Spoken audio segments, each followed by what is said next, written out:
All right. Everybody here, we'll call to order the meeting of the planning board for Monday, August 12th, 2024 at 6:03. First, we'll have the reading of chapter 2. Pursuant to Chapter 2 of the Acts of 2023, this meeting will be conducted in person and as a courtesy via remote means in accordance with applicable law. Please note that while an option for remote attendance and/or participation is being provided as a courtesy to the public and board members, the meeting/hearing will not be suspended or terminated if technological problems interrupt the virtual broadcast unless required by law. Members of the public who wish to watch the meeting may do so by using the Zoom login information below. Visitors can visit https thelocalscene.media/Duxbury for information about Duxbury programming, including streaming and watching replays on Duxbury YouTube. Excellent. Thank you. First item we have is our open forum for anything that's not currently on the agenda. Anybody have any updates not on the agenda? Yes. We should be able to do that. We need to get out quick. Yeah. Okay. Okay, so we had you down to last item. Yeah, I don't see any reason why we can't do that. Just gonna say the signing of 47 Hardin Hill Road subdivision decisions by the people. Sign those every way up, that would be fantastic too. Okay, so why don't we go ahead, we'll reorder and we will start off with item number 8, update on MBTA community zoning. Okay, thanks, Scott. Yep. I'll be very brief. It's going along swimmingly. We have initial draft bylaw language from the consultant Stantec, which Paul has done a markup against. And the committee needs to discuss in some detail to break out things like the dimensional requirements, specifics of the actual objective bylaw. There's a couple of other things that have come up. For example, a proposal that would require that the main egress from the high density housing be on a state road. That works for the 2 locations we've selected. Paul agreed that we should be able to do that. That would keep any, wide, heavy traffic off of the feeder streets. There was another proposal we had, a number of issues that are in play, but the other thing had to do with just the language, the fact that it's Stantec provided us with the bylaw that said MICMOD and MMU, and these were the names of the zones, and they're really incomprehensible and actually don't mean anything to Duxbury. So we confirmed that we don't have to use those specific terms. We can call these zones whatever we feel like is appropriate. The working group will be rested with that, hoping to come up with something straightforward, just like we have land development, residential path, something like that. A transit-oriented neighborhood, so I'm playing TN or something. There was a little bit of, and you've heard about this in terms of the site selection. We have these 2 sites that were recommended to the select board, which they have approved in the last week. I started a discussion with the Affordable Housing Trust regarding their RFP that didn't generate any responses for 0 East Street, and just asked the question, would it help if we made that MBTA zone? And this cast into question, are we changing the site list or not? No, we're not changing the site list. It was really just a question trying to gather information. It's clearly too late to change that. We have the 2 sites and we're moving forward with those sites. But it has spurred some constructive discussion between the Housing Trust and the Conservation Commission on why that's so restricted there. So that's a separate item. So going forward, what we're going to be doing now that Paul is going to be exiting the scene is Steve and I and the working group are taking the schedule in hand, working directly with Stantec to get the revisions of the bylaw through and really finalizing it in September in preparation for the public hearing on September 23rd. Excellent. That's where we are. Excellent. We get very busy in the next month. Oh, yeah. Yeah. Absolutely. That's great. I'm sorry that I missed the select board meeting. I would like for that conversation too. One of the things I did want to ask you about was I noticed that the following week, there were 2 articles in the Clipper. I think one was maybe by the editor. And did somebody from the committee actually put something together and submit it? Not to the clip. Well, Tech did a, like a press release. Who did that? Oh, did that make it in? Was that what, maybe it was that? Was it a press release? Yeah. It was really well done. Oh, good. So I would highly suggest coordinating with the Clipper maybe about continuing to do that, because I thought it was highly educational. It really provided some background and context and a lot of really detailed information aside from just like what happened at the meeting. I think that the more that we can do that ahead of time, the more we can educate people, so they'll understand more and be able to come into the town meeting with more of an educated session. Yes, absolutely. That is what we're shooting for. And to that end, we did have a presentation to the Duxbury for All Committee, the new place for hate committee, was Duxbury for All now. At Yes. the library last week, and that was very well received. Supportive audience, very interested in helping solve housing challenges. That's some good feedback. in there. Excellent. Thank you. Thank you. All right. Now, we're back to our regularly scheduled order. Number 2, discuss new accessory dwelling unit state law. Some kind of, how many people knew about this? It snuck up on me. I didn't know. So Scott, this is a state law that is gonna really change how we are going to deal with accessory dwelling units throughout the state, and it overrides local zoning with respect to the ability to put up an ADU, the ability to rent an ADU, both of which will now be as of right. But there are permissible things that we can do. We can do site plan review, we can do regulations concerning dimensional setbacks and bulk and height of structures. And we can, if we wish to, restrict or prohibit short-term rentals. And this provision of the new 40A is such that I think it makes it incumbent upon this board, the planning board, to actually develop a short-term rental bylaw sooner rather than later. And I mean, but I don't think we're going to get it done before the next special town meeting. But I know there's been a resistance to substantive changes to the bylaw. We need to make a substantive change to the bylaw to reflect how to deal with regulation of these ADUs. And I would strongly suggest that we confer with Amy Questle, our town council, to try to get some guidance in terms of proposed language, because I know she's been dealing with this issue directly. But we need to deal with this now, or I guarantee you, we're going to have 20 Airbnbs in town in the next 2 years.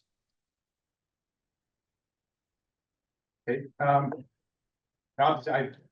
we've only seen this for so long now at this point. I was getting the impression reading through the law that it doesn't allow for short-term rentals. It says you can prohibit them, Okay, but we have to prohibit them. okay. So we could prohibit them in the ADU bylaw. Yeah, maybe subject to restrictions or prohibitions on short-term rentals. That's Yeah. what the language says. Okay, So would it make sense to create another task force? oh boy. Since we don't have enough regarding, and then perhaps start looking into this? Well, there's 2 things, I think. I mean, we have to. The state law is the state law, so it is what it is right now. So currently, our bylaw does not allow for short-term rentals. As it is, as we've interpreted it anyway. So. That said, that wouldn't be something we'd have to jump on right now, but Scott, I disagree whether we have to jump on it right now, because the language of this statute says that we cannot prohibit rentals. Mhm. And it then goes on to say that we can, in fact, regulate short-term rentals. But the fact that our bylaw is a prohibitive bylaw, I don't think addresses the question of short-term rentals on ADUs, because the ADU statute specifically empowers rentals. okay. So. Not to overly simplify it, But wouldn't we potentially be able to amend our current bylaw to specifically put in the definition of the ADU? And then state that they are prohibited from short-term rentals? We could do that, but I don't think, I think we ought to really get guidance from town council. Because Oh, that's fine, yeah. because there's much, there's a thoughtful way to deal with short-term rentals. And if all we're ever gonna do is prohibit, okay, that's gonna be very easy to do. But there are many communities that have come up with reasonable regulation of short-term rentals that this town might in fact want to consider. And I know for a fact that Amy Questle has been working very closely on these issues with multiple municipalities. And her guidance on this, I think will be absolutely invaluable. But this is not a situation where we can do nothing, because I think this law empowers rentals unless, and although it empowers us to do site plan review, unless and until we come up with regulations for site plan review, regulations for dimensional setbacks and bulk and height, they're gonna go up as of right. Yeah, as of this, if it's as of right now, the only real restrictions that they put in is that it would be subject to our own zoning now, as far as what we have for height and lot coverage, et cetera, that would still be in place. And they do make it a situation where it can't be any more than 1/2 the gross floor area of the principal dwelling, or 900 square feet, whichever is smaller. Yep. So there is some restriction on what it can be. Oh, no, there's restriction on what it can be, but this specifically empowers us They to can do, be here now. this specifically empowers us to do something that our bylaw currently does not do, and that is to regulate bulk. Yes. Yeah, we currently do not address that at all. The only time that gets addressed is at the zoning board of appeals on the question of volume. However, the bylaw doesn't speak to it, so nothing's enforceable. Well, it's a question of whether it's deleterious to the neighborhood. Yeah. My sense of this is, and I will strongly urge this, that we need to do something here and need to do it quickly. And if we don't do something here, there's going to be a rush of these that are not going to be subject to any meaningful review. Well, you can. There's definitely structures out there that would fall right into this that already exist. Doesn't take much, if anything, for anybody to change what they needed to do there. A number of the main ones we can think of that brought up the accessory dwelling question in the past are mostly well over 900 square feet, so they're technically throwing themselves out in those situations. Not that those people were looking to rent them anyway, but there's a number of questions that come up from that. So I agree. I think we should definitely ask town council about the short-term rental bylaw and what, if any, other changes we need to make within our bylaw to address the ADUs that are now by right. We definitely need to do that. I mean, one thing, this is circumventing the whole idea that we always said within your house, you could have, your in-law suite. And then when your in-law had moved on and now you've got this apartment basically in your home, you could come to us and get the accessory apartment approved by the zoning board of appeals. Now that's by right, you can just start renting it out when that's happened. But that's never anything that we really fought against when people had it. I don't think that was anything we were too contentious on as far as allowing them to then rent them out. But obviously this has made that all by right.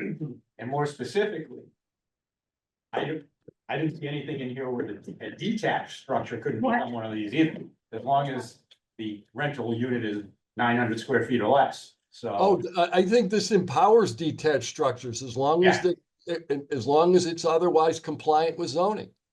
I had another quick question on this. I'd like to either know from town council or perhaps you even know, Wayne. Since this is accessory dwelling unit ADUs are now by right in the state of Massachusetts, do those rentals count towards our affordable housing count? They're rental units allowed by the state. I don't know that. Yeah, because I know that's always been something they were saying, yeah, I know the ones on a single family residence, you couldn't count the things, but if they're gonna make the law like this, and I would think maybe those now count, which wouldn't be necessarily a bad thing, so. If we can get credit for them, that would be good.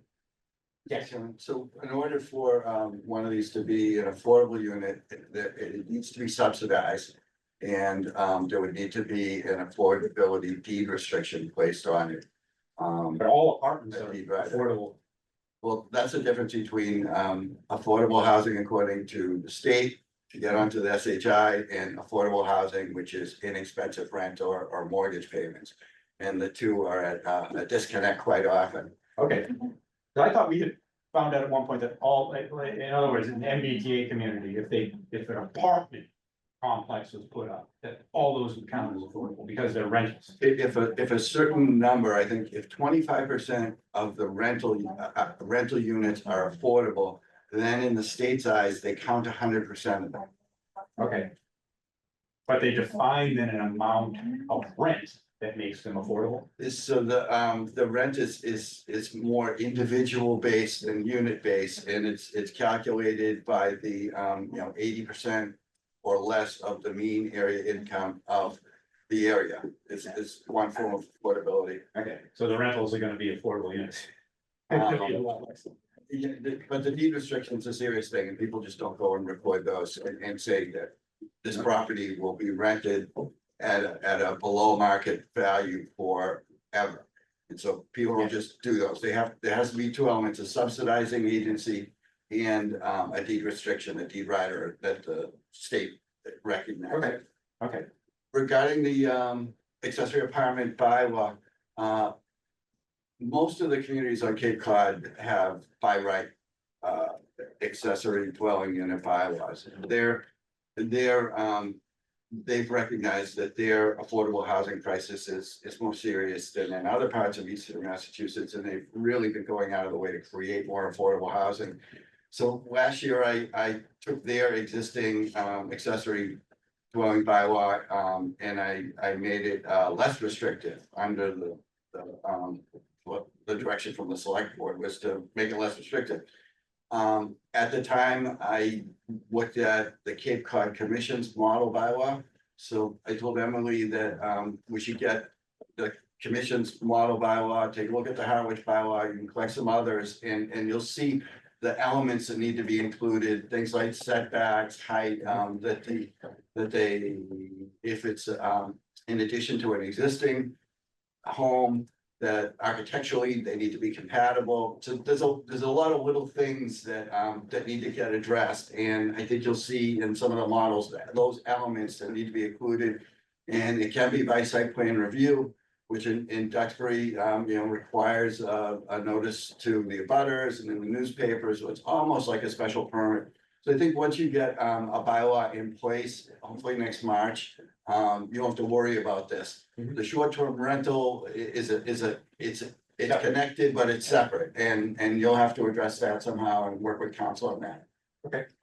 all right, so as Wayne, as you're suggesting, basically the ADU law, basically, has upped our immediacy to getting to the short-term rental bylaw. Yeah, I think the ADU bylaw compels us to also deal with short-term rentals. Okay, all right, so let's ask Amy to get us what she can get us on that. So that we can try to coordinate doing this. For now, obviously, the law is the law, it is what it is, until we can make a change to our bylaw to address ADUs and do anything more. We still have our setbacks, we still have our height requirements, distance of one building from another building, et cetera, et cetera. So we still have some restrictions, and they're restricting it to 900 square feet. I don't think we're gonna see a plethora of people coming in and building 900 square foot buildings all over their properties. I think we're I think we're gonna see a bunch of prefab ADUs. And there's gonna be a huge market in Massachusetts for prefab ADUs. And they're gonna proliferate immediately. I would still argue that the building of the other structure is far cost prohibitive to what you're gonna get for rent. It's gonna cost you $150,000-$200,000 to build it at a minimum. You're gonna have to bring water into it, gas line, electric, you gotta build a whole structure. And I don't know what you're gonna get for rent, but it's not going to be enough to cover that most likely, so. I don't know, all depends, there's already structures that are there, you bought a house that already has a structure, it has some living space in it. All you need to do is pop in a few more things and put a few more walls up. Pretty easy to do, now you can do it by right, so. I think they, yeah, obviously. They've trumped us on making, apartment rentals at homes versus what we were trying to do with our bylaw all along and prohibiting them from accessory structures. Now they're obviously allowed to be in the accessory structure, so. Okay, so that's what we'll try to do for now, unless anybody else has anything else want to do on it. It's kind of a big surprise. Didn't see this one coming, so. Anything else, Wayne? No, I don't have anything else. Okay. Okay, anybody else? Anyone in public? No? Okay, all right, so that'll be the game plan on that. All right, moving on to our next item. Administrative items, sign 47 Hardin Hill subdivision decision and plans. We have those set up over there, so everybody can just do that before we leave. So you think that would be fine. And then we have approval of minutes for July 8th, 2024 and July 22nd, 2024.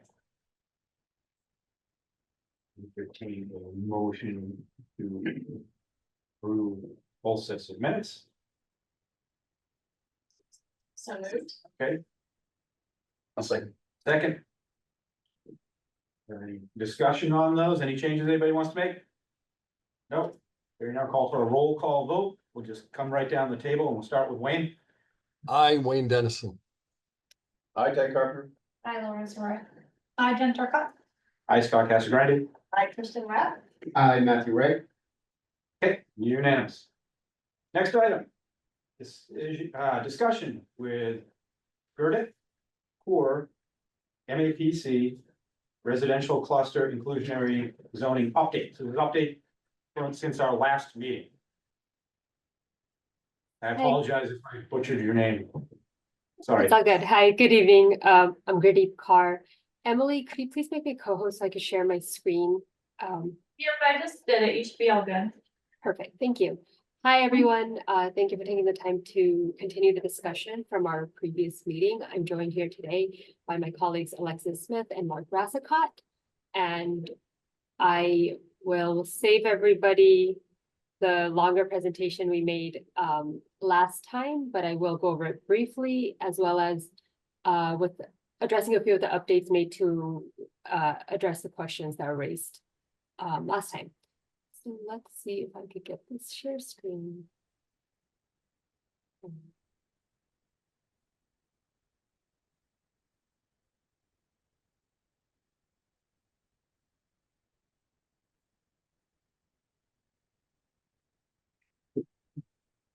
Okay, can everybody see the full?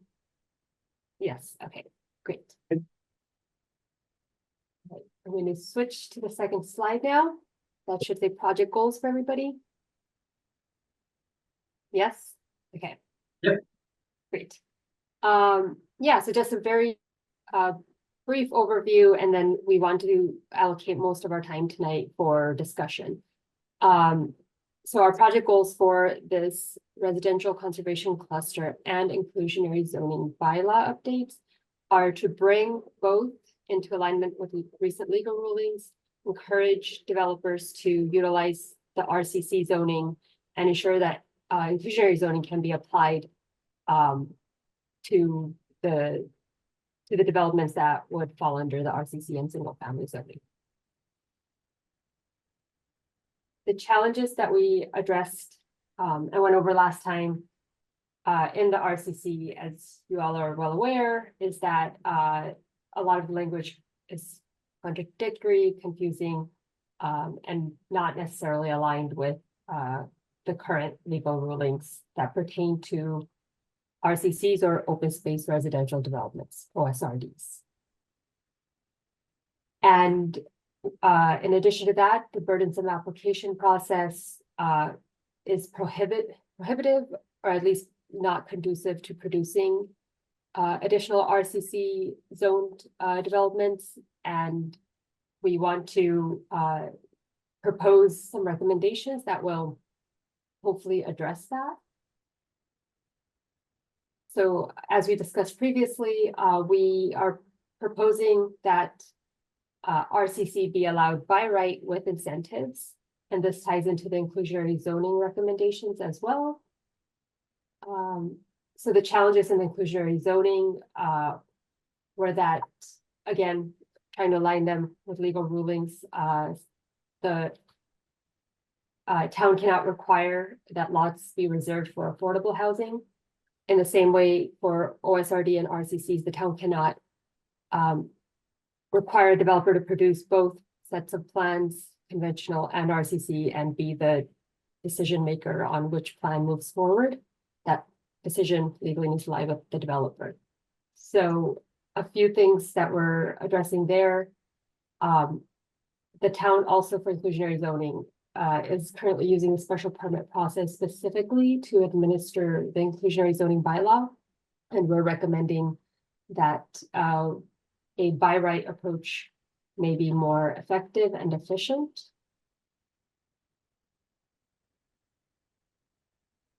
So we're proposing allowing greater density in exchange for affordable units as part of an RCC overlay zone. I'm gonna scroll to, all right here. So we could go back to a few of the other things to answer questions as they come up, but previously we left it off at approximately what are the impacts of what we're proposing? How much current land is in Duxbury that this would apply to? What is quote unquote the development potential that's implicated here? So we conducted this research based on assessor data.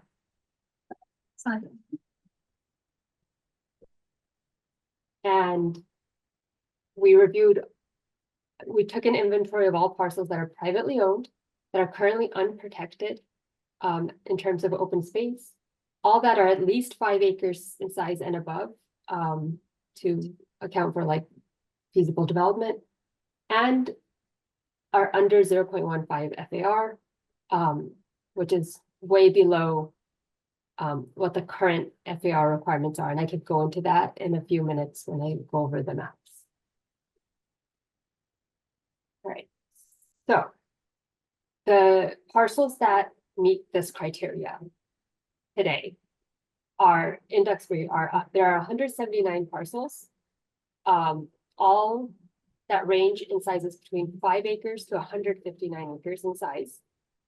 The average lot size of these parcels is 15 acres in size. And the total vacant acres in Duxbury are 2,633 acres. So does this count like the yacht club golf course? Yes, and we will go into that as well. So actually we will go into that right now. So as you can see, this map has the open space and recreation inventory. The dark green is everything that is preserved in perpetuity, but then you'll see things that are light green, like the yacht club and the golf courses. So they're open space, but they are not protected, and not saying that they would be open to development, but they certainly can be developed under the current bylaws. The yacht club is a private owner, they are welcome to subdivide, sell, develop, etc.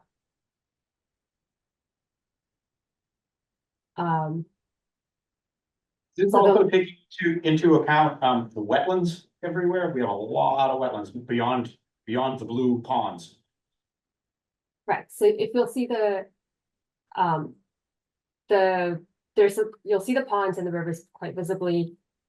What else is mapped here are also wetlands, there's also the cranberry bogs. So that does take it into consideration. There's also the Wetlands Protection Act, which already addresses that. And we'll go into quote unquote developable land in the next few maps here. Okay.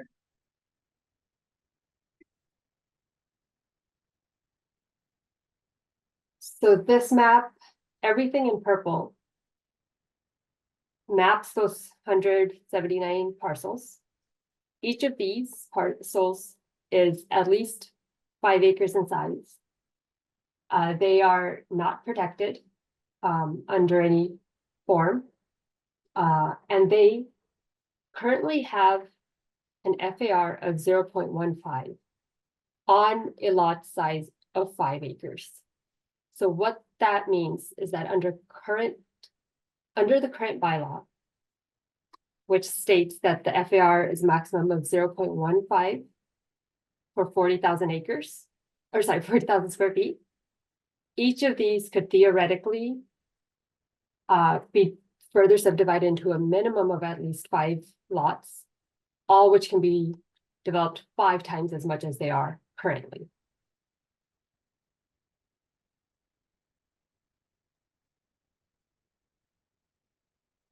And then just the last map here provides an overlay of what is currently designated as historic and is protected in that way. So for example, here you might have a historic landmark, but the property itself is not protected.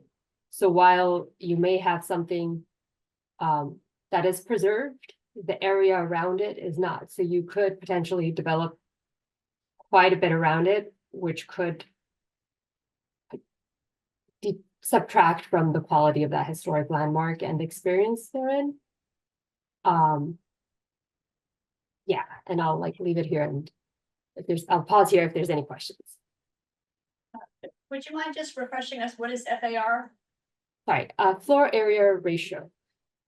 So if a lot is 100,000 square feet, you're able to build up to 15,000 square feet there.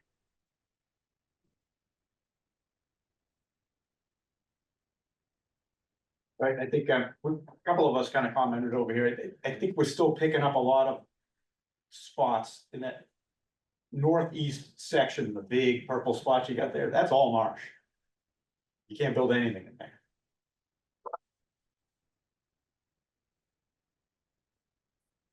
Because if you could build on that lot in there, there'd be houses there already. It must have popped up though because it was privately owned, so who owns that?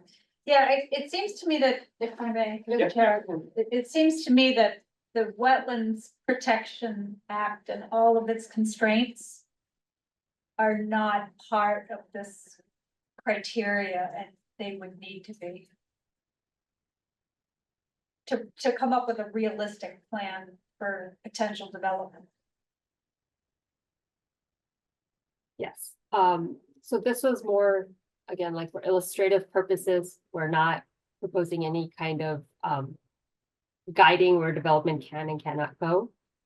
It's just to show that that there is quite a bit of land in Duxbury that would benefit from the RCC and OSRD development pattern as opposed to a conventional pattern. Heard it. Thank you. We actually asked you to put this together last time, so thank you for putting that in and for finding all these different views. It is interesting to see that there's more than we might think, more than we might actually. It's actually, So it's less than you thought. no, I think it'll be less Oh, yeah. in reality. Okay, but we all know there's definitely buildable property out there. that's basically landlocked right now, so. I've always known that's the case, that's where some of the developments today come from. Buy the house in the front, now you can get to the landlocked land, so. But so, very good to know.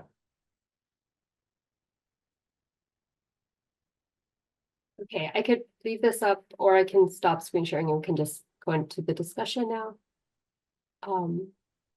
Whatever is easier for you, but. Hi. I know that we heard from a few people, last time. Were there any, did we want to continue on the discussion of the by right overlay zone that we are recommending? Yes, so we're basically talking about two things, the residential cluster and the inclusionary bylaw, correct? Yes. So I would love to hear what the rest of the board thinks about. Maybe we start with one, because we really had a chance to talk about this, and we're talking about making several bylaw changes. We're talking about MBTA, these two, potentially the ADU. So I think we want to make sure that we have conversations, because we go to town hall, at town meeting, we will have conversations there. So it'd be great to hear what everybody else has to say about this. Like maybe start with the residential cluster. Any thoughts? Well, I can do Go. that. So. Always have a thought. Anyway, so yeah, if we're on the residential cluster. As I think I said before, and I know you guys are kind of pushing for that to be the by right, which would mean anybody who wanted to do a standard subdivision would have to get a special permit for it. We can't have both by right. Right? Correct, yeah. Oh, Sorry, did you yes, mean- yes, you can have both by right. You can or can't? You can. You can have both by right. So I think we discussed this last meeting. we Yeah, started to, yeah. Yeah, we could have both by I right. think we're trying to get to the bottom. Yeah. So, yeah, so. Right, because right now we could have a traditional, and then this would be an additional. It would be by right. Yeah. Additional development that would be by right, because right now, if you want to build a multifamily town, community in town. Can't, correct? Yeah, and this would change In that. certain zones. It would depend on the zone. Yeah, You can well, do you, Family business you do multifamily in business, but you can't do multifamily in in residential By right. By right. Well, you at can't, all, at all. at all. We have no. There's no such thing as a use variance. So, i.e. why all the condo developments are 40 units. So we don't have that availability, and the conservation cluster is not multi-residence, it's theoretically smaller lots with other restrictions that we've put in place, and then gives some sort of a density bonus to try to get people to do it, and then a good deal of the land would be separated out as open space. That's the idea behind it, that piece of it, but there wouldn't be multiple residents, it wouldn't be condos of that sort. But could it be Yeah. though? And- We're also not proposing multiple, like, we're not proposing zoning and different geographies. The current bylaw for RCC allows it anywhere that in the residential compatibility district, which is Okay. townwide. So we would maintain that. The overlay just is the vehicle by which the OSRD would also be allowed. We also have the diagrams from our previous meeting that my colleague can go over just to give us a refresher on what this would mean as it plays out. So it would still be subdivisions. I can share my screen again, Alexis. So we'd still have subdivisions, we'd still be doing all the site plan review, we'd have to make sure it meets all the requirements to do. Both of them could be by right, so it's up to the developer to decide what they want to bring before us. Yeah, I mean, that's all fine, I don't know why we would need to do an overlay district, it would just be another type of construction allowed in the residential compatibility district. And we wouldn't want to restrict where it would be used, it could be used anywhere in the residential compatibility district. I think she's saying it would overlay, so it would be anywhere. But you wouldn't have to make overlays if you just make it part of an allowable use in the residential compatibility district. Yeah, so I think we're on the same page there, that one way or the other, we can call it an overlay district in that, residential clusters could be built anywhere in the residential compatibility district. And that can be handled through a notation in the bylaw, or, it could be an overlay district. I think we can just note it in the bylaw that this is an option.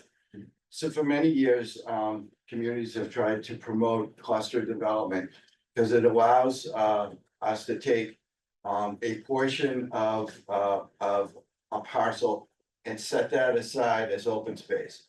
Typically, these are areas that are environmentally sensitive, so if there's wetlands or a pond or a coastal bank or steep hill or something that we would rather not see developed, that would become the open space part. And then the remainder of that parcel is where a road gets built and houses get constructed on smaller lots.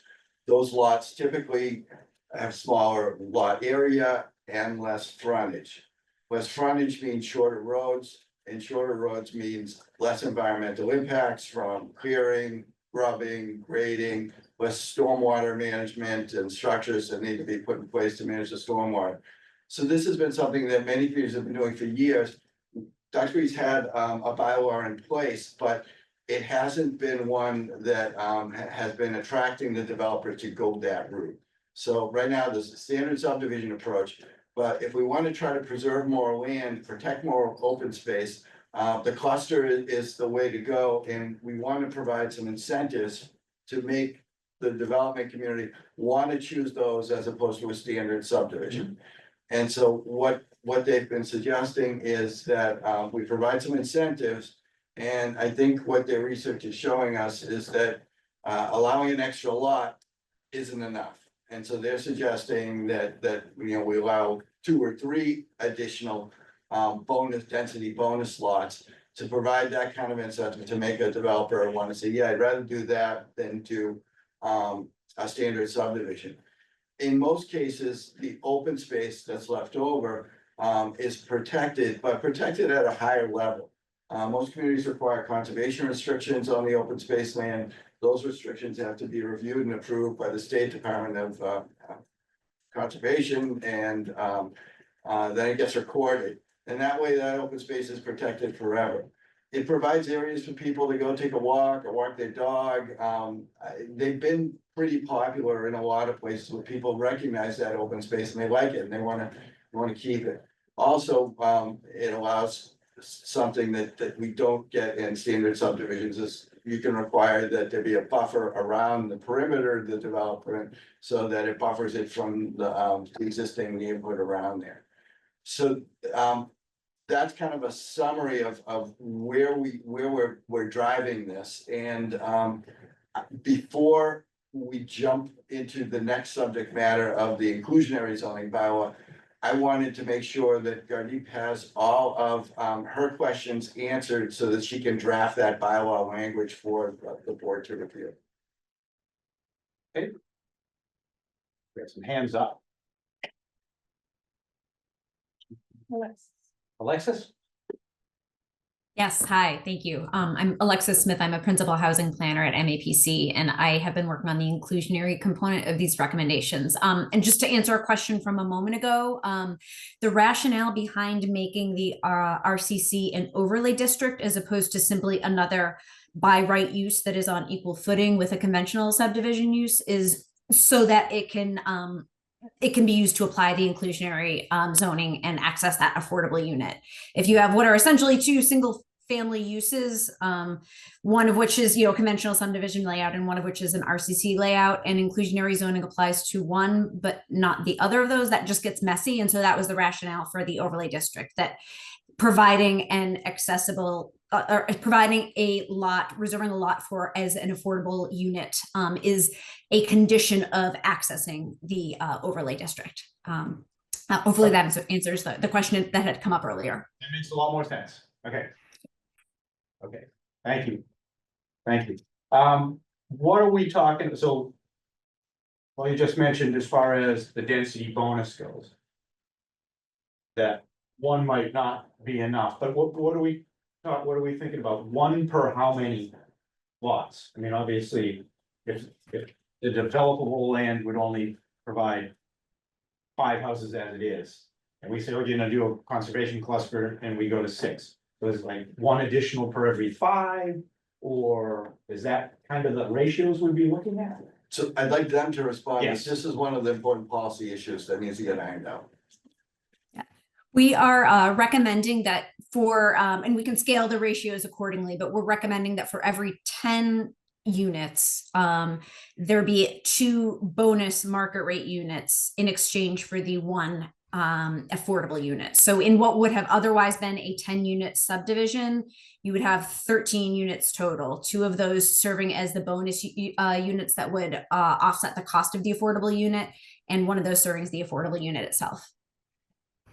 Okay. And we've done inclusionary bylaws all across Eastern Mass, and providing 1 market bonus unit for 1 affordable unit is just like developers just do not bite at that. In order for it to be something that they want to consider, the entry point for that is really two bonus units for every 1 affordable unit. Okay, what about if we're in the situation, the development's gonna be 5, it comes out as 5, it's only got enough acres, it's gonna be 5, so what are we talking about? Then it'd be 1 bonus unit, but we're probably not gonna trigger inclusionary housing at that point, right? So. it'd be And small. that's those are some of the details that we'd iron out.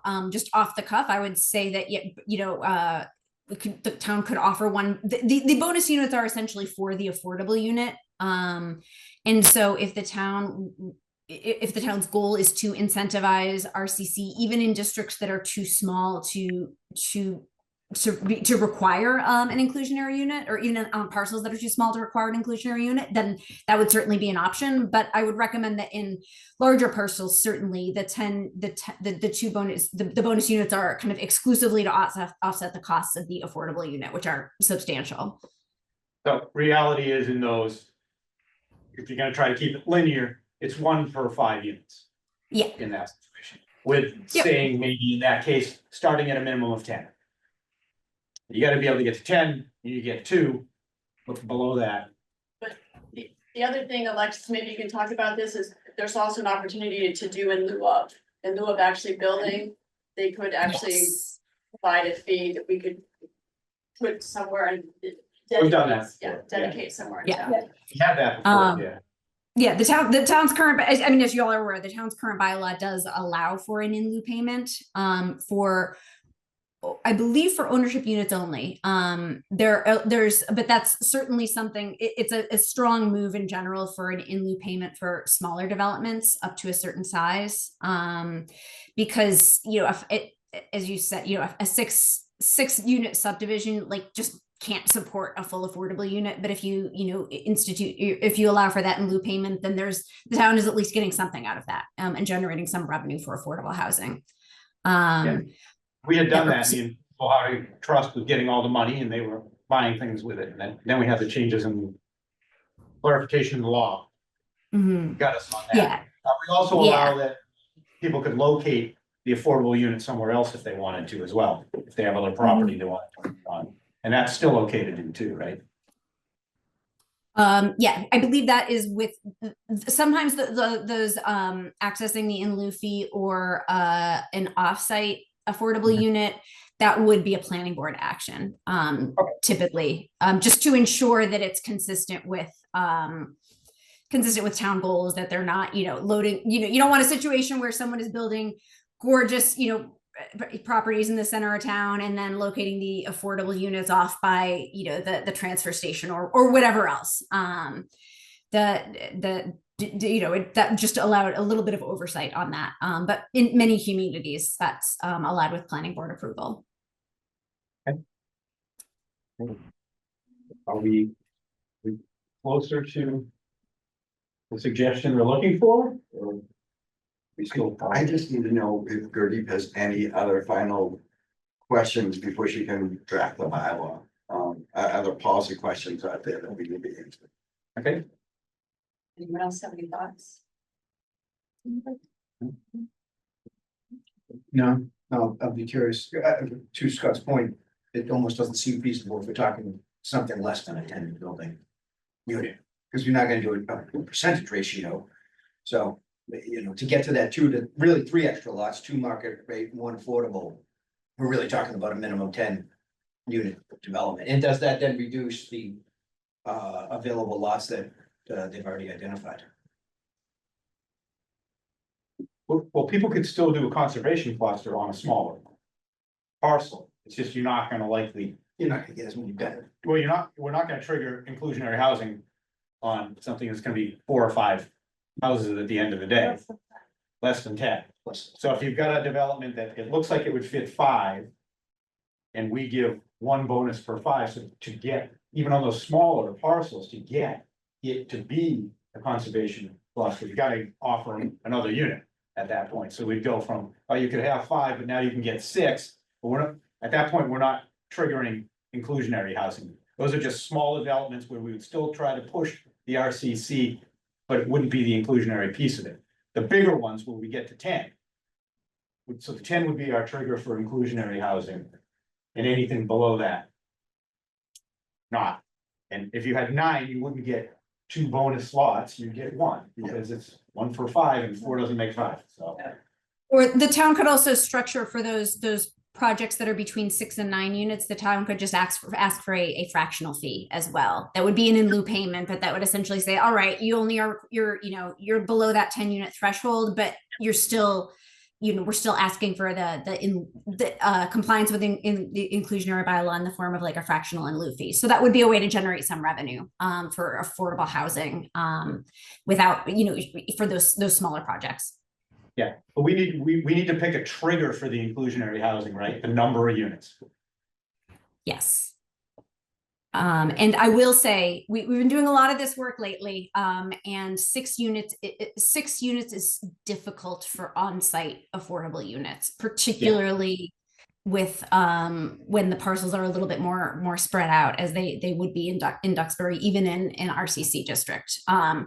I would recommend, perhaps a fractional in lieu fee from 6 to 9 units, and then an on-site unit from 10 plus units. That works well for a lot of towns. I'd be comfortable with that. Yeah, no, I think that makes sense. So if you structure the writing of that part where it's a fractional fee in lieu for 6 through 9, and then at 10, they start triggering. And it wouldn't be to say that, that 6 through 9, we would still be giving them, if they're going RCC, we'd still be giving them an additional house on there. And Alexis and Gertie, there is one thing, I think I raised this last time, is what happens if a developer comes in and says, okay, I'm gonna build five houses here, and then they develop that, but then they actually are able to build another 5 next door. Is there a way that we can structure it so that if it's contiguous or close by, that they can be tied together? Yeah, most inclusionary bylaws contain what's called an anti-segmentation clause. I think Duxbury's does, where I think your current bylaw does, where it essentially says that, within a period of say 5 years, 10 years, if adjacent parcels are under the same ownership or come under the same ownership, then these rules will apply. And so for that, if somebody tried to come in with a second small development, then that's where the town could come back and say, you have to provide 2 affordable units in that case, or whatever the case may be. Has Duxbury had I said I believe that Duxbury already has an anti-segmentation clause in your bylaw. Has this been an issue for the town in the past? My history with it didn't become an issue, but my history goes back 13 years, and we stopped doing the inclusionary housing around that time because we were running into the issues.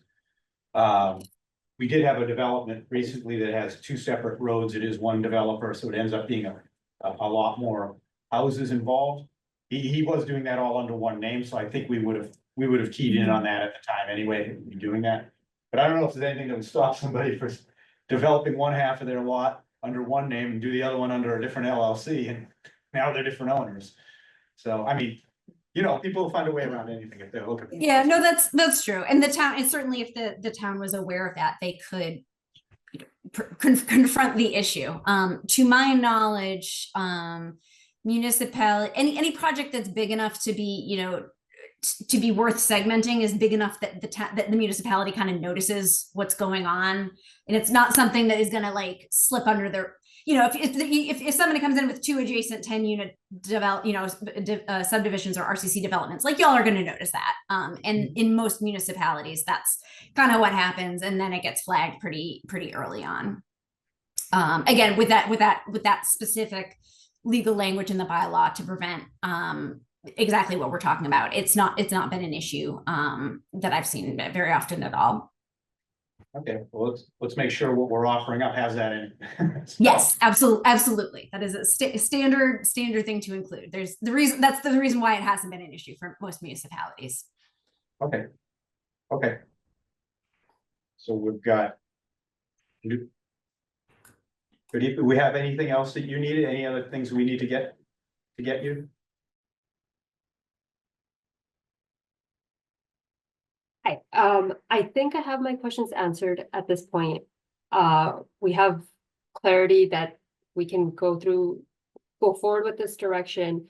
And now it's a matter of drafting the bylaw language that, of course, will need to be tweaked a few times to make sure we're catching all of this, especially like we've heard the concern over piecemealing and loopholes. So I think at this point we will begin drafting that, and then that'll also be something we can we would of course invite your feedback on to make sure we catch everything. Yeah, well, I think this will give us an opportunity to see if people really want to build the conservation clusters here in town. Getting a lot of pushback the way we were set up before. And then the inclusionary housing fell out, which was working before, but it fell out of favor legally. So that was what it was. But I think to recap, we're basically talking about the RCC, a bonus unit starting with 5. So at every 5, you get a bonus unit. Inclusionary housing kicking in at 6 through 9 units as a fractional amount, fee in lieu. Obviously, we can't build a fractional house, that would be a little difficult. And then at 10 being 2. So for every 5, there's 1 unit. Basically, that's kind of our summary. Everybody agree with that? Okay. That doesn't sound crazy to you guys? That's not way out of whack with all other towns or anything? We're not doing anything silly there? Okay, good. And we'll give it another shot, see if we can get it going again. Okay, yeah, now we just need to make it more lucrative against this ADU law that just came through. That'll be the next hurdle. All right, I think that's it for us. You have our email addresses. And if anything comes to mind, please feel free to contact us as we're drafting these, and we'll see you in a few weeks again. Thank you very much. Thank you. Thanks for all your help. Thank you. Good night.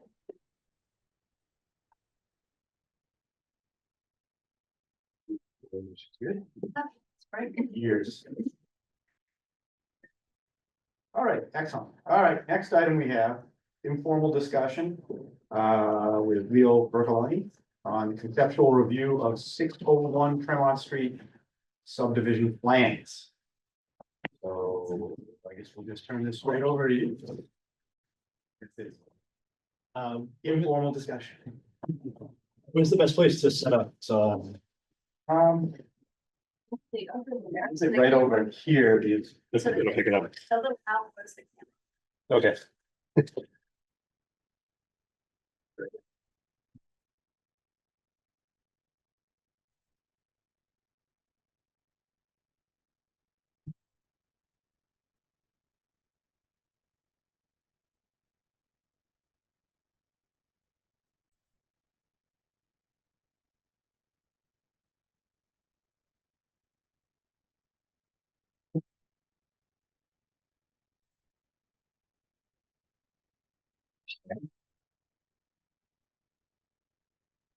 That should work, something like that. Sure, okay. Good evening. My name is Dana Altabello. I'm with Merrill Engineers and Land Surveyors. I'm here with Leo and Michael Bercoloni, along with Ian Walker of Standish Capital Consulting. Just Standish Capital, I'm sorry. Let's finish that. Excuse me. Number 601 Tremont Street is located approximately 500 feet north of the intersection of Chestnut Street. It's actually the Holy Family Church, which is located kind of in the southerly portion of the plan. Currently, there's two parcels that comprise the church parcel itself. This is one property line here that kind of runs over here, with the majority of the church being on this lower parcel, and then this area up here being a portion of the existing parking area. There's kind of a maintenance garage, and then there's a large undeveloped area in this portion of the property that does have a very large subsurface or open air infiltration basin in this area. The lot is generally flat as you kind of come across the property. It does slope off here as you move deeper into the property to the easterly portion. The northerly portion of the property is kind of segmented by a wellhead protection area line, which is shown in red here. So this portion to the north is located within that limit. The area to the south here is outside of that limit. The lot itself, this entire lot is located within the residential, the RC residential compatibility zoning district. Currently, as I mentioned, this upper parcel is comprised of approximately 7.8 acres. This contains a portion of the parking area, and as I mentioned, just a large wooded area up in this area. Runoff from the parking area is split between a fairly substantial subsurface infiltration system in this area, and then the remainder of the runoff goes to this large open air infiltration basin, which is kind of up in this area of the property. We really wanted to meet informally with the board just to see what the potential to redevelop this property to create 3 new residential subdivision lots along with a small local residential roadway. Each of these lots with the zone 2 in mind, each of these lots has been set at a minimum of 60,000 square feet. And they would be serviced by on-site sewage disposal system. We have done soils testing. The soil is actually really good on this property. This new subdivision road would be approximately 450 feet long, and we are showing, instead of a conventional cul-de-sac turnaround, we're just showing a kind of a hammerhead configuration here, just to reduce the overall impervious area on the property. We're also going with since we're only servicing 3 lots, we'll have a 14-foot wide roadway, so it'll be a fairly minimal impact on the impervious area on the site, or it'll be reduced as much as possible. We are looking at kind of going with a country drainage stormwater mitigation system. So we'd be kind of super elevating the property or the roadway itself. So it's going to drain from a high point on this upper side down to a grass swale on the inside of the roadway, the right of way here. So it wouldn't have a berm on the bottom side of this road. It would just have the berm on the upper higher side, just to make sure that water's going where it's supposed to be. It'll be treated in either this vegetated grass swale here or a bio retention area down here. Once the water is treated, we would envision it either excuse me, going into a subsurface infiltration system, maybe within the cul-de-sac ball, or it could go back here to a open air infiltration basin. We'd have to do a little more design work, but those are just some ideas that we're looking at. Ideally, we can just eliminate this basin from the roadway itself and just utilize the bio retention area, the grass swales, maybe some subsurface infiltration in that area. There are a couple of waivers and items that we did want to discuss with the board. Specifically, as this concept plan is shown, we do not have the property line rounding up in this area, the 30-foot radius rounding as required. So it's just kind of a square here. We do have the rounding over this area.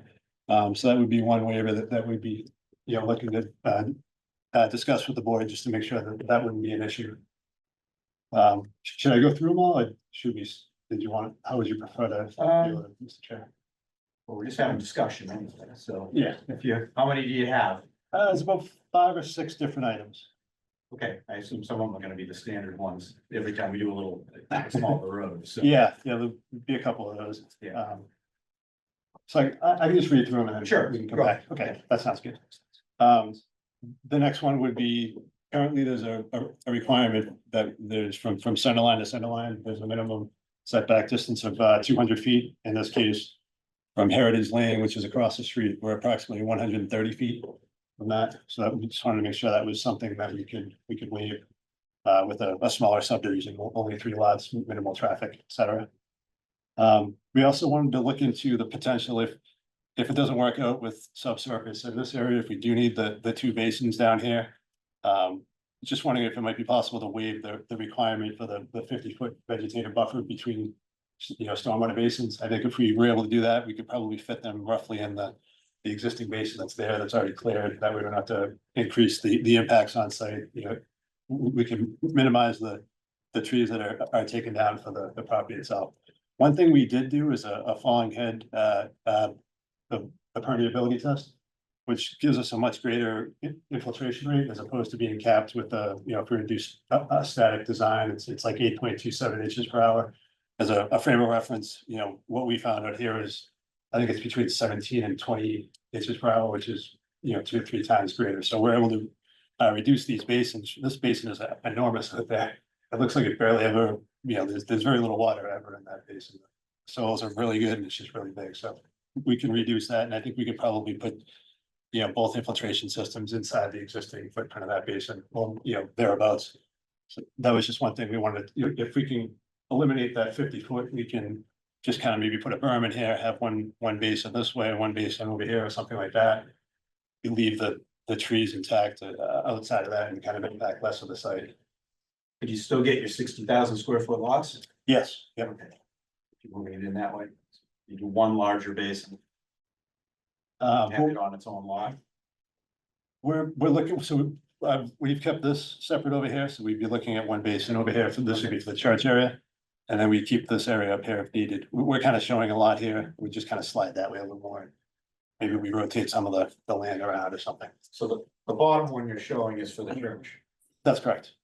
That's staying on their property. That would have to stay on their property, yes. And you potentially shift the positioning of when you guys would be Yes, over there next to it.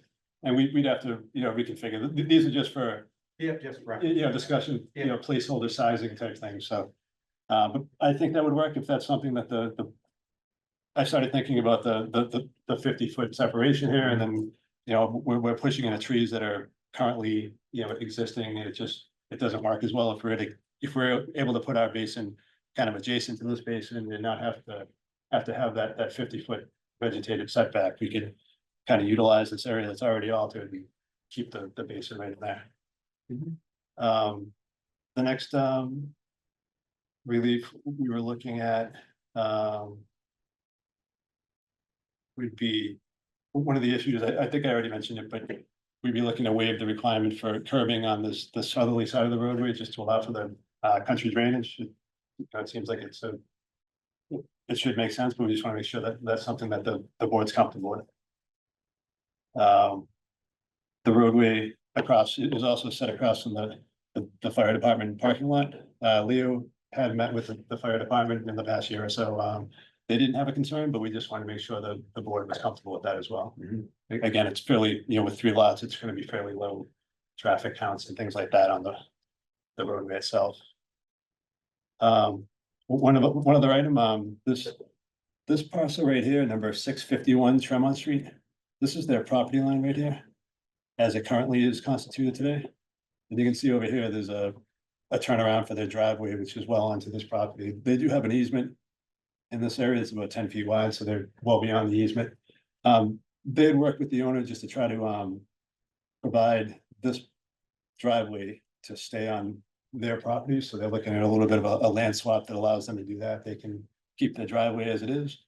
And this kind of works a little better with the house over here. And then we've just arbitrarily shown a property line here, but we just want to make sure in creating this lot, lot one, we have plenty of frontage on the new proposed roadway. We'd be obviously deficient on Tremont Street. I just want to make sure that wasn't causing an issue with that.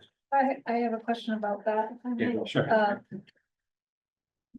Since you're working to adjust property lines along Tremont Street, if you were to submit a formal subdivision, could you eliminate the waiver that you would need for the turning radius if you shifted that lot line for the house that you're talking about further south?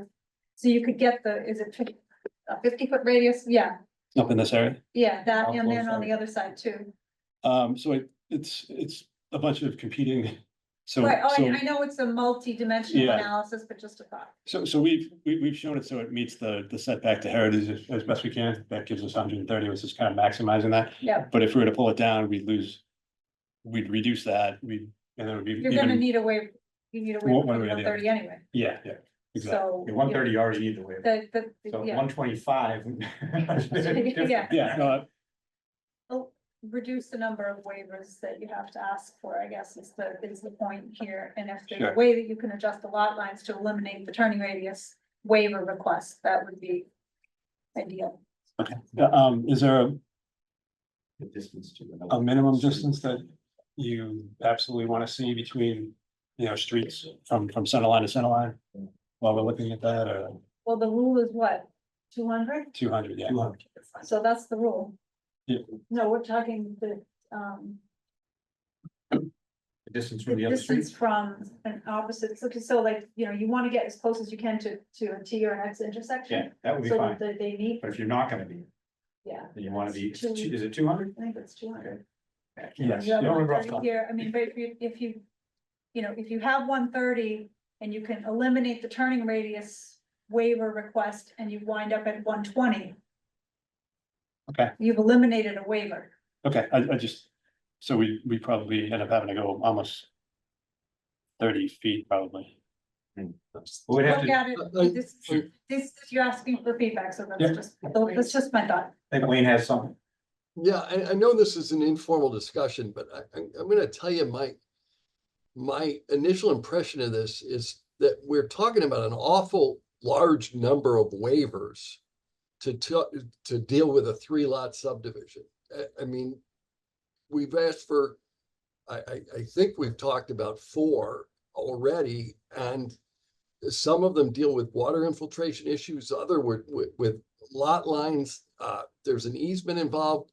This seems to be a pretty complicated project for me, and anything that reduced the number of waivers would be great, but this number of waivers, it seems extremely high to me, especially given the size of this subdivision. One of the things I was gonna, Agree. yeah, one of the things I was going to ask you about was the road width and then the hammerhead. One of the things we've heard from our safety departments is that the hammerheads are really hard for them they need to come in with fire truck. And so what they would much prefer would be a cul-de-sac. And I think you said you were trying to avoid that, but like from my perspective, and I'd love to hear from the rest of the board, that would be one of the first things that I would suggest. Because if you've got 3 houses in there, got an emergency and it's snowing, you want to make it as easy as possible for the emergency personnel. And then the other thing is with the roadway, I would also recommend, again, we can talk about this at the board, but making the street wider and putting in Cape Cod berms. Because this is, we're in 2024, why are we building country roads anymore? Just seems like we want to bring our standards up to speed, up to today's standards, so seems like that might be something that I'd love to hear from the rest of the board on that. Anybody? Yeah, I mean, this is tricky, it's 3 lots, so technically. Subdivision control is, we're limited in what we can influence, but this many waivers. I'm with Wayne, it's a lot. That's. We're not talking about the standard, we're not gonna measure all the trees over 10 inches and all that sort of stuff. Yeah. Those you're gonna want waivers on too, they're pretty standardized. Yeah, no, these are the ones that kind of jumped These out. are the ones that are, Right. These are the big ones. That's right. yeah, We just want to make sure that you're comfortable with. I have one more question. Sure. Did you give any thought to trying to put 4 houses in there? Is that possible? I'm sorry, 4 properties, is that possible? we did, we can't get the 60,000 square feet per lot though. Because the lots all have a combined, they're in two districts. Oh. So if you went with 40,000 That's square what I feet, was thinking. then you're restricted to staying in the area that's that zoning portion. You can't stretch across the line into it. Yeah, I'm not doing this. There was a It's little, really tricky. yeah, there was a conflict on whether, how that, there's a difference between the planning board's interpretation, I think, and the building commissioner's interpretation. And I think ultimately we landed here, we had about. 60,000. To go to something 60, full. you're Yeah. good. So. Just to be everybody. safe.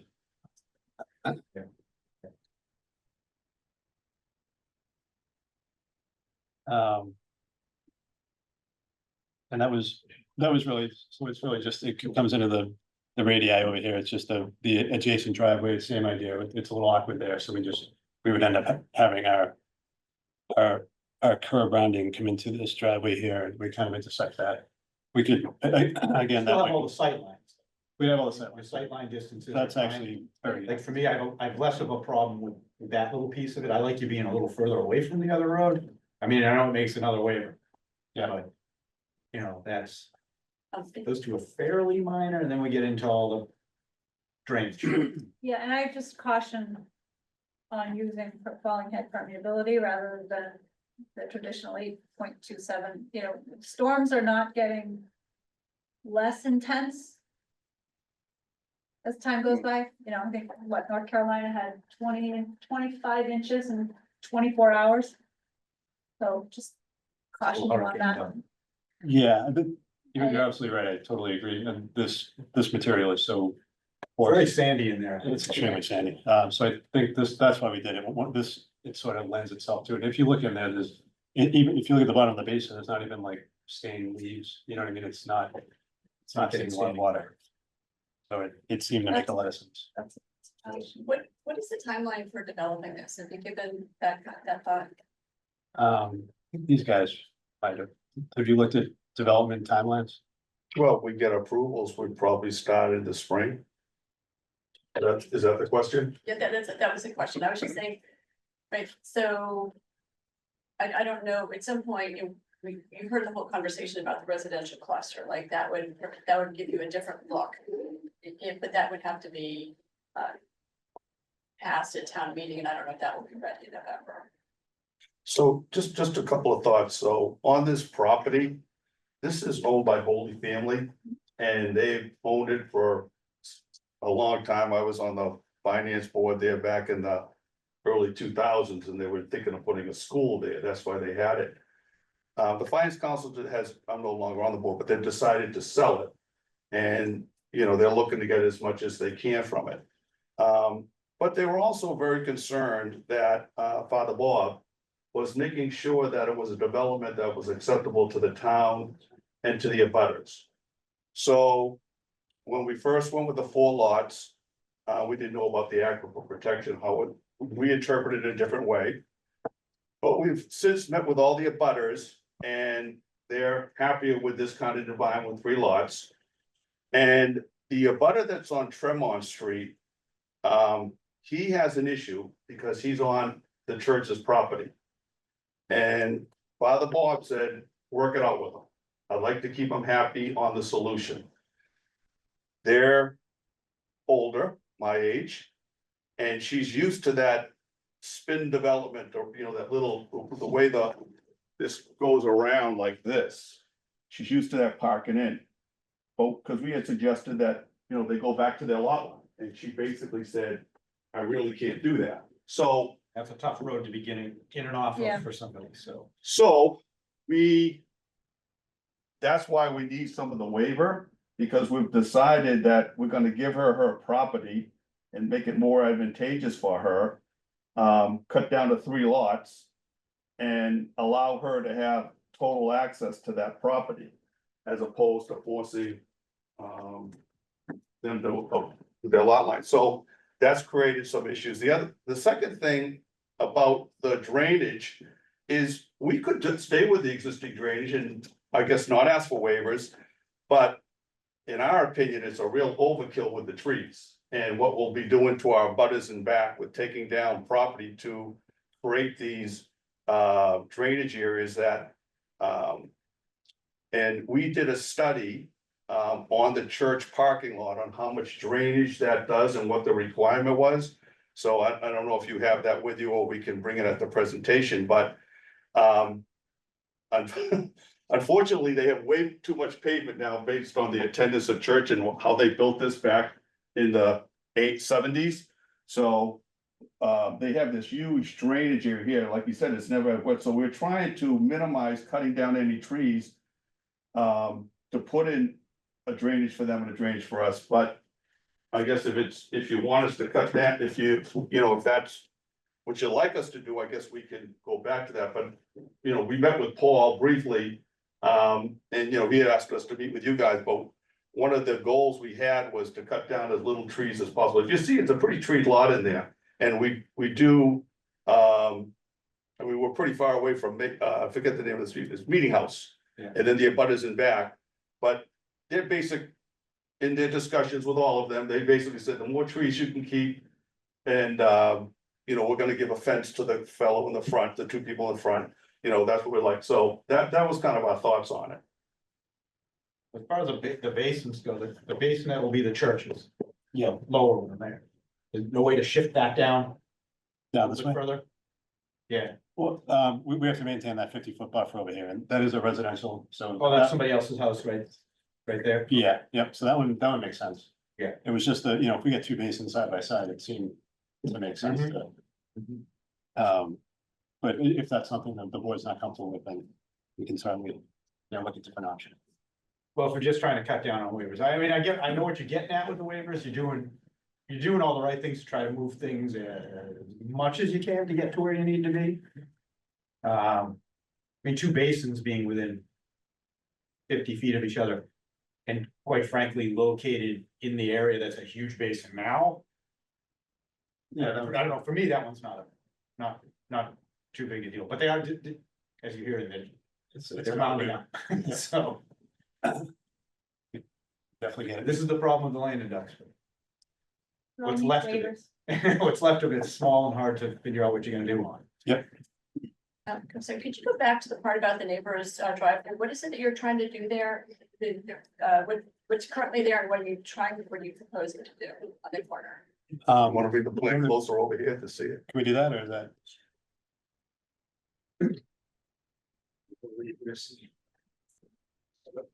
This is their, okay, this is their existing property. Very little of the driveway around there, so they have this triangle there, they gave them at one point, they used their driveway. But as you can see, they've kind of passed that as well, so they're really missing that turnaround, this street, as you mentioned. That kind of happened. Yeah, so this seemed to make sense. You don't want to be backing up to the road. Right. And they don't want to move the driveway over here. Did that come up at all to relocate the driveway the other way? Yeah, that was our suggestion. And her response was, I can't do it. But. I guess we went in with the position of like, let's try to work with them to get it approved and then give her what she wants. That was the thought. So you're saying there's an issue with the turnaround, because of this, there's just such a big corner there. So the turning radius, see the Turning curves radius. into the street, This they don't meet our Can't do standard that same radius here. And in other words, on both sides. it would have to pull down a little bit. Even if you said 30 feet, it'd have to pull down. Yeah, so we're missing both the property line turning radius and then the actual turning radius never gets tangent again on the edge pavement. It kind of ties into their driveway here. Well, So that's you're the missing drive- it entirely on the northern part. There is no turning radius on that property. No, exactly. So that's Gotcha. totally missing. We have 30 feet there. We don't, it's You just, don't have anything. yeah, it's just a Zero, right angle. It's just the Yeah. property corner.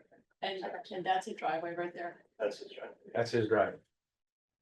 Have you had any discussion with him coming in here and you guys getting him into his house? Relocating that part. So he can come in off of your roadway? Like, you had him come in over here instead, is that the? allow him to utilize your roadway to get his driveway. In exchange for a turning radius easement. And then he would actually gain a little bit of land, and his driveway would be off the main street. Something to look at.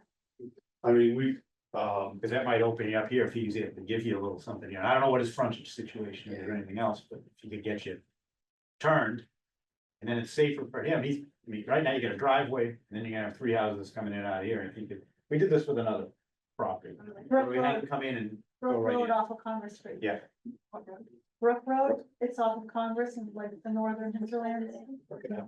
Then I was just wondering. if you 1010 could- Congress Street driveway is actually on Brook Road. I believe they didn't change the address, but the driveway is now on Brook Road. When they first developed Come in it, and this make it move. Brook Road Yeah. Street wasn't built. So they had access off Congress Street, but then they built Brook Road and relocated the driveway and never changed the address. Yeah, but I've actually given them that for just to, you see what this might look like. Yeah, Yeah. yeah, it's similar. Yeah. There's only 3, maybe 4 lots on that. If solve some of the issue down here, you might be able to get this from there, and then he's got, you know, coming up and then straight to their house. I mean, even if they wanted to come in earlier, they can come in earlier, wherever they wanna get over their driveway again. Right. Versus having them pulling out on the street, you're pulling out on the street, Yeah, everybody's next to each other. Plus, we got the fire department across the street too, so. You might gain some land and some. Yeah. Access. Yeah, it's something to look at, and then that gets you away, potentially, you can work that out with them. To get your, And they don't mind having closer to Heritage. Just gonna say. Is there a different way to do the line to even get more space there? we could, I mean, even if the frontage was an issue, we could kind of tie in the name there, or something, we just, this was what they came up with. Sure. Yeah, I understand that you're trying to have to work with them, I totally get that. you basically just boxed out maintaining their. Frontage and keeping their turnaround. But you did mention the residential cluster, what would that do? Do you still have the overlay districts? Well, you still have where the. Roads placed and all of those pieces of the puzzle would still be, It'd be a special permit application. and right now would be a special permit application. Not that that's That they're- all that onerous, because you gotta come before the board anyway, Right. and would be the ones granting the special permit, but. Right. Um, Would they be able to get 4 houses in there? They'd have like some of this is conservation somewhere. No, possibly. I think you gotta. We didn't allow, the conservation cluster didn't allow any more houses than you could generate with the regular. Subdivision. There's no density bonus in our current. Conservation cluster. That was another reason Just nobody did. reduce- Yeah. reduce sizes and You reduce the size of all the lots. Yeah. And then you pick up the buffer, that would be it, so you just end up with 3 smaller lots, it becomes a problem with the. Yeah. Buffer. It's, I think it's geared towards saving money on asphalt Mhm. infrastructure, but in this case, the way lot 1 lends itself, we really. You don't have a lot of Shorten the road all options, that much and. Yeah. So, Right. And the roadway becomes a glorified driveway yeah, anyway. yeah, even that's like that Brooklyn one, they went down there and they felt hesitant going down, because it looks like you went out somebody's driveway as opposed to. Yes, something, yeah, you know, it's like a driveway, exactly. Good, and bad, you know. Yeah. Reduces the pavement, which is Yeah. kind of the goal. Right. Yeah. I hope that was helpful. Yes, definitely. And then the other, so we'll be modifying the site plan review portion of this church parking lot. So I understand there'll be a modification to the site plan review, if I understand correctly. Yeah, look, it's cut off some of the pavement and everything. Yeah, well, the pavement kind of stays the same. We'll just be kind of reconfiguring the basin. Yeah. So that's really the modification would come from that. Okay, Could I- modifications to their site plan. Yeah, can we run that concurrently, or how would that, what would be best for the board, but We best if it was running around. Yeah, Or else, separate applications, maybe, but we can run them at the same time, yeah.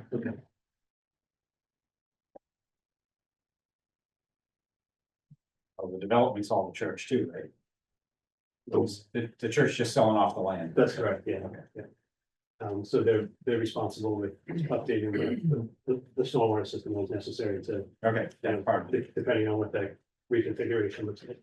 Okay, might be an expensive suggestion, but if you're reconfiguring the parking lot anyway, Maybe take a look at subsurface drainage under the parking lot as opposed to an open basin in the back. They do, we're actually not touching the parking, it's just the property lines around it. So, they do have some subsurface on their property down below, but for whatever reason, they used an open basin. Yeah, for the rest Well, of there it. was a huge amount of land there. Yeah, it's weird though, I don't know why they went subsurface on any of it. It's, Yeah. it's an interesting approach. Probably because they needed to raise the grade, would be my guess. Maybe, I feel like that basin would have covered the whole thing anyways. That basin's like 10 feet deep.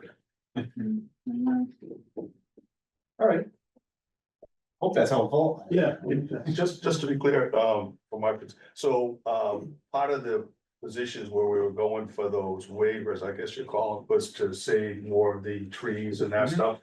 But is the position of the board is that you would just like less waivers and it's easier to approve versus what we may feel is, It just, because I seems don't like wanna, a number of waivers are coming up on a very small item, but, and I know some of the members are a little newer to the board, but Jen, anytime we have these small subdivisions, it tends to be a bunch of waivers. Yeah, It's not and we, unusual. we like. Our rules are there for a reason. If you're asking for a waiver, we want something in exchange that benefits the development. That's kind of the way. well, that was kind of, my direction to them as we were developing it was more trees, it's not Yeah, getting more traffic. I met with the absolutely. I met with the fire department, they weren't concerned with the road, they weren't concerned with how it's gonna work, so I said, let's keep it intact, let's take out less and let's try to work with that, but Yeah, I also don't wanna put things in there that are gonna jeopardize our, or make it risky on the permitting situation, I wanna make it as clean as possible. yeah, cutting more trees down is definitely not the way to make friendly neighbors. Yeah. Well, the neighbors are one thing, the permits, the Yeah, well, approval, so Yeah. I've talked to the neighbors, they all want the buffers, they all want the trees. We've met with them all, so the there's sales no, pitch to us is the positive side is not cutting down a bunch of trees. Right, You also have, you've gone with the 60,000 square foot lots, even though you've arguably got two zones in there, so you've gone with the bigger lots to begin with. Trying to avoid cutting down any more trees and minimizing everything that you can do, so you do have points to argue in the positive Yep. on the development for the waivers. One thing we haven't talked about is the roadway, and that is that if you were to keep it. If it wasn't 18 feet wide, it didn't have a cul-de-sac, that would be a private drive in In perpetuity. perpetuity. Yes, so if there's any interest in having this as a town street that's maintained by this big town, maintained by the town, then you would need to consider. build those it considerations. Okay. Otherwise, Which means no hammerhead, you gotta Yeah. pave all that down there and Yeah. do all of that. otherwise the residents will have to form an HOA to take care of that. We just wanna be clear about that up front. We run into that in last couple of years. right, I've read about All the developments came in and said, I wanna be a town road it, too. right, We don't have the snowplow equipment to handle small roads in the town. I live on a private road now. Yeah. So, very familiar. We just want to be clear that this would remain private. Yep. No expectation. We don't want to hear that the three property owners coming in here a year later, they told me we could get this. Right. which has happened. Which has happened numerous times. Yeah. So, Okay. right, thank you for your Good time. luck. Yeah, thank you very much. Good luck. Well, the information. Okay. Do we have Gene? Yeah, no. Okay.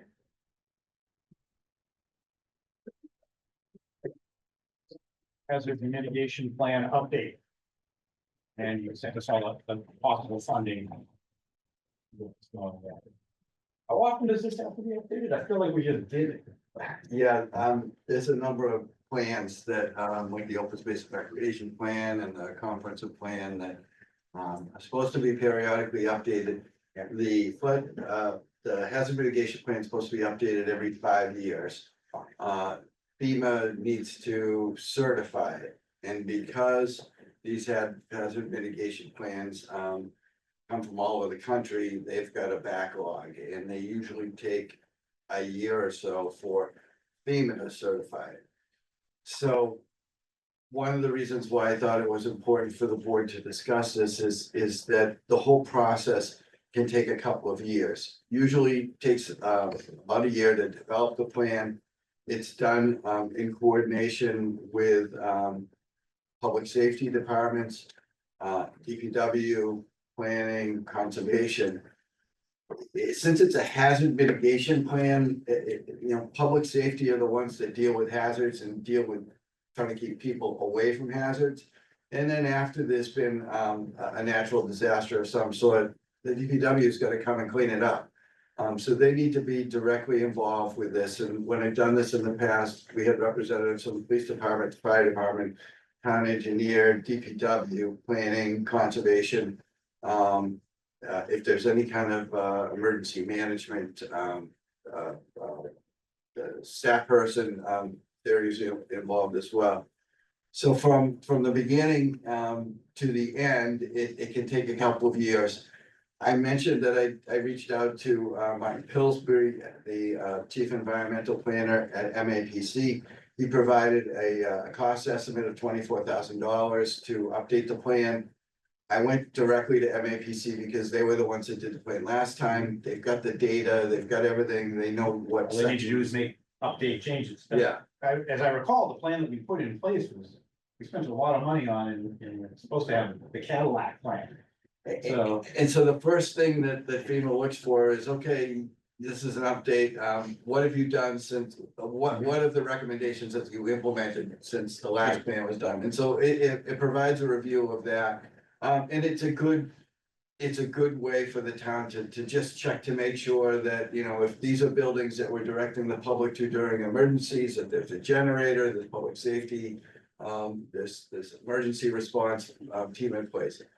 So the $24,000, I think, is a reasonable cost for updating the plan. There's a couple of different ways that this could possibly be financed if it wasn't through a separate town meeting article. And I put this on because I thought, there was a window of opportunity if there's gonna be a town meeting in November to place a funding request on there. The other alternative, since it's 24,000, it's not a huge amount of money. And it's possible that $5,000 could come out of the operating budget of several departments. To put together a $24,000 project. okay, So you I run that by, the finance director, Mary, was in the room for one of those discussions. We had a conversation about this at the Coastal Resiliency Task Force meeting last week. And they're concerned because they've got a real live project, the project for Sag Harbor. There's probably 4 or 5 different grants that the town could apply for to help fund that. It looks like if the town didn't get right on this and move forward with it, that would preclude a flood hazard mitigation grant from FEMA. So that there are gonna be other projects in the future that the town could take advantage of FEMA funding. And so I just wanted to make sure this was on the board's we've got radar. all sorts of things, so Yeah. this needs to be updated. Do they shut us off right at 5 years, or is it The plan is no longer in effect. Unfortunately, the beginning of the year, when 5 years? it timed out. So we're not going to have a plan for the rest of the year. So presumably there's budget, and we didn't have a plan at the beginning of the year, so presumably don't we have some planning department budget, can't we use that? You can try. I mean. So the way the municipal budgets work is. Or Paul's shop. it goes back into free cash. Yeah, no, so this, The free plan, oh, we have to do that at the town meeting, can we do that at the special town meeting? yes, so municipal budgets have 2 sides, there's salaries and there's expenses. Yeah, And there's not a line between, there's a wall. okay, And this came up in discussion at that meeting last week where someone said, well, you can just take the planner's salary. We're banking money, right? Simple enough. Yeah, not municipal No. finance. Yeah. So I'd suggest that you talk to Rini, the town manager, and to Mary, the finance director. About which way would they like to see this go, and maybe there is a way to try to assemble some funds from the various operating budgets. To come together to get it done. Had you run that by running at all, or no? It came up during that discussion. The other thing that we talked about is I did check to see if FEMA has any planning grants, and they don't. In the past, I've applied for those and gotten, grants from FEMA to fund the plan update. But unfortunately, I guess we're in a cycle now where that's not available. Any state grants that we could apply for? There may be, that's possible. So but who will do that now? Yeah, no, that's. Now that Paul's talking to here. So I think the reality is. Unless they can come up with it through. The budgets in the departments. Yeah. Because there's a bunch of departments that depend on DPWs in there, touches almost every department. Yeah. But I think we have to leave that up to Rainey and the finance department. Well, our suggestion would be if we can get something over to Rainey. That we have $24,000, MAPC says we need $24,000 to do this, you wanna pull this $5,000 from different departments? Or do you wanna go to the special town meeting with a warrant article for the 24,000? Just leave it up to them, they can decide what they need to do, because if they don't do it, then we don't have one, and then we can't get the money, so. We'll leave, are you okay shooting that over to him and I can do that. yeah, CCS in on it, and All right. we'll take it from there. All right. We'll see what he says. He says he can come up with the money, we'll get him started on it right away. When do these have to be submitted for a town meeting? And in the MBTA schedule, I did have, noted when the warrant was gonna open. So off the top of my head, it'll be somewhere in the beginning of September. It's coming with that. Yeah, So we would need them to act and decide in the next 2 weeks, basically. Everything, Okay. he'll know that, and you Okay. have to tell him we need this for November if we're gonna go for the money, so he'll know to do that. If they say, okay, yeah, it's fine, we're just gonna put it in a warrant article and all that. Okay. Okay, it's gotta be solved one way or the other. Okay. And then we already had the update on MBTA. Anybody have anything else? so Mr. Chairman, this is my last planning board meeting. Last planning board meeting, oh no. I've timed out the allocation of time that I can work under the state retirement law. Rini asked me to reserve some hours to come back to a couple of different meetings. I know I have a select board meeting scheduled in early September, in mid-September. And I think he wanted me to attend a couple of meetings related to the MBTA rezoning effort. I will have, like 10 or 15 hours or so left. I will be checking my email probably a couple times a week, but if anybody needs me, Emily's got my cell and you can give me a call. We have an emergency 5-minute call. Planning emergency. But I want to thank you for the opportunity to work for the town. It was great coming back after leaving 35 years ago. Yeah. Well, we wish we could have you for more time. You know, It's such a pleasure, Paul. absolutely. Thank you. Kept things going and kept us moving forward, and I look at your planning department. Your summary of what's going on, it was very impressive, really, in such a short time. When does the annual clock start? January Yeah. 1? Yeah, as of January 1, I am eligible to work more hours than I was this year. And so I indicated. If we're still in desperation? If there's no replacement. Desperation. You Just, If there's no one in place in January, I offer to return if you'd like to come back. We'd be happy to have you. If we're in that situation. I'm just a little pessimistic on things, somebody, okay? So. I've been through it before. yeah.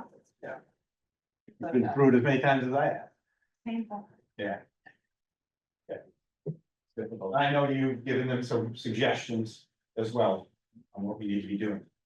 Yeah, and hopefully, Jeannie will reschedule, Jeannie to come in and talk to the board. You guys can get into that a little more. Yeah. detail. Yeah, absolutely, absolutely. We thank you for your help again. Yes. Really appreciate it. You're welcome. The level of help that you've provided is much more than any other To be able to hit the ground interim running with people no that learning curve. that we've had. Much better, much better. It's fantastic. All right, with that. We have nothing else, entertain a motion to adjourn. So moved. Second. It looks like Wayne's gone. It's long gone. Okay, so we can just do it here. All those in favor? Abstentions? No. Keep